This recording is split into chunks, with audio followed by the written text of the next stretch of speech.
اعوذ باللہ من الشیطان الرجیم بسم اللہ الرحمن الرحیم وَإِذَا صُرِفَتْ أَبْصَارُهُمْ تِلْقَاءَ أَصْحَابِ النَّارِ قَالُوا رَبَّنَا لَا تَجْعَلْنَا مَعَ الْقَوْمِ الظَّالِمِينَ۔ اور جب ان کی نگاہیں آگ والوں کی جانب پھیر دی جائیں گی تو وہ کہیں گے، اے ہمارے رب، ہمیں ان ظالم لوگوں کے ساتھ نہ کرنا۔ آج ہم سورۃ الاعراف کی آیت نمبر 47 کی تلاوت کی، اس کا ترجمہ آپ نے سنا۔ اس سے پہلے ہم 46 تک پہنچے تھے، جہاں پر کہ وہ اصحاب الاعراف کا تذکرہ کیا گیا اللہ تعالیٰ کی طرف سے۔ تو اصحاب الاعراف جو ہیں وہ یہ بلندی پہ ہوں گے۔ اعراف کا مطلب کہ بلند مقام، بلندیاں، بلندی کے اوپر یہ لوگ ہوں گے۔ مرد، قرآن ان کو مرد کہہ کے پکارا ہے۔ جب قرآن یہ ورڈ یوز کرتا ہے رجال، تو اس کا مطلب کہ یہ بہت اسٹرانگ ان کی کہہ لیں آپ کردار ہوتا ہے، وہ لوگ ہوں گے یہ۔ تو یہاں پہ کیونکہ اصحاب اعراف کو اللہ تعالیٰ نے ان کو جو ان کی تعریف کی گئی ہے کہ یہ لوگوں کو ان کے پیشانیوں سے پہچان لیں گے، جو ان کے دیکھ کے ان کو پہچان ہو جائے گی یہ لوگ دوزخ والے ہیں اور یہ لوگ جنت والے ہیں۔ تو اصحاب الاعراف کچھ لوگوں نے، جیسے ہم نے کہا تھا کل ڈسکس کیا تھا، کچھ لوگ کہتے ہیں کہ یہ وہ لوگ ہیں جن کی نیکیاں اور جو برائیاں وہ برابر ہیں اور یہ درمیان میں ہیں۔ اور کچھ لوگوں کا خیال ہے کہ یہ انبیاء اور جو دوسرے جو نیک لوگ، شہداء، یہ لوگ ہیں جو کہ بلند مقام پہ ہوں گے، اور سب کو یہ اپنے ان کو یہ پہچان ہوگی، اللہ تعالیٰ کی طرف سے ان کو پہچان کرائی جائے گی دوزخی اور جنتیوں کی۔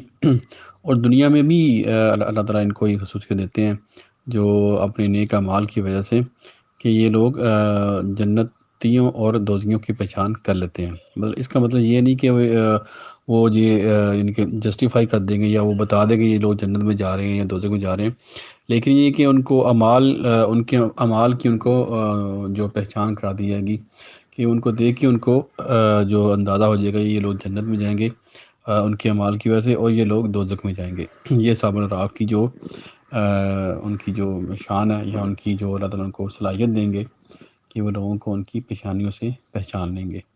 تو یہ اس آیت میں، آیت نمبر 47 میں وہ اللہ تعالیٰ فرما رہے ہیں کہ جب ان کی نگاہیں دوسری طرف پھریں گی جو کہ دوزخ والوں کی طرف سے، تو اللہ تعالیٰ سے دعا کریں گے کہ یا اللہ ہمیں ان ظالم لوگوں کے ساتھ شامل نہ کرنا۔ تو حالانکہ وہ بلند مقام پہ ہونے کے باوجود بھی وہ اللہ تعالیٰ کا خوف رکھتے ہوں گے، اور وہ ڈرتے ہوں گے کہ کہیں ان کے کسی بھی عمل کی وجہ سے ان کو ان کے ساتھ شامل نہ کر دیا جائے۔ تو یہ اس سے ہمیں سبق ملا کہ ہمیں کنٹینیو جو اپنے اعمال کرتے رہنا چاہیے، اور جو کہہ لیں کہ برے اعمال سے جو لوگ برے اعمال کرتے ہیں ان لوگوں کے ساتھ شامل ہونے سے ڈرنا چاہیے، اور یا ان کی محفل سے ڈرنا چاہیے، یا ان کی محفل میں شامل نہیں ہونا چاہیے۔ جو بھی لوگ اللہ تعالیٰ کی آیات کا مذاق اڑاتے ہیں یا ان کو وہ آیات کو مانتے نہیں ہیں، جیسا کہ پیچھے اللہ تعالیٰ نے فرمایا تھا کہ جو اہل دوزخ ہیں ان کے کیا اعمال تھے کہ وہ اللہ کی آیات کو مانتے نہیں ہیں، اور دوسرا وہ دوسروں کو روکتے ہیں، تیسرا وہ کیا کرتے ہیں کہ وہ اس میں وہ کوئی خرابی اپنی طرف سے ڈالنے کی کوشش کرتے ہیں۔ تو اللہ تعالیٰ سے وہ پناہ مانگتے ہیں کہ اے اللہ ہمیں ان لوگوں کے ساتھ شامل نہ کر جو کہ ظالم ہیں۔ ظالم کون ہوتا ہے؟ جو کہ جو جس چیز کا اصل مقام ہوتا ہے اس کو ہٹا کے اس کو دوسری جگہ پہ رکھنا، اس کو ظلم کہتے ہیں۔ تو ظلم آپ دیکھیں دنیا میں کتنا ہو رہا ہے۔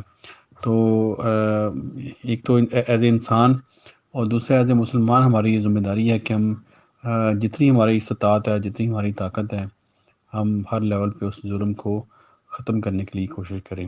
اور اگر ہم اتنی ہمارے پاس طاقت نہیں ہے ختم کرنے کی، تو کم سے کم جو ظالم لوگ ہیں ان کا ہمیں ساتھ نہیں دینا چاہیے۔ جو اللہ تعالیٰ کی آیات کا مذاق اڑاتے ہیں اور اس کے خلاف چلتے ہیں، ان کا ساتھ نہیں دینا چاہیے، ان کی مخالفت کرنی چاہیے۔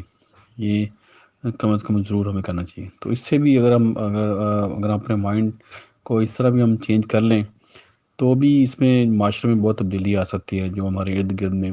تو اس طرح چھوٹی چھوٹی جو کوششیں ہیں، اس سے کرنے سے ہی انسان ایک تو جو کرے کہ وہ جنت والوں کے ساتھ جو لوگ جنت میں جائیں گے ان کا ساتھ ملے گا۔ دوسرا یہ ہے کہ یہ چھوٹے چھوٹے اعمال جو ہم کرتے رہیں گے تو اس سے یہ ہے کہ معاشرے میں ضرور ایک دن تبدیلی، ایک بڑی تبدیلی آئے گی۔ اللہ تعالیٰ اس کی برکت سے کوئی ایسے لوگ پیدا کر دیں گے جو کہ ایک بڑی تبدیلی لے کے آئیں گے۔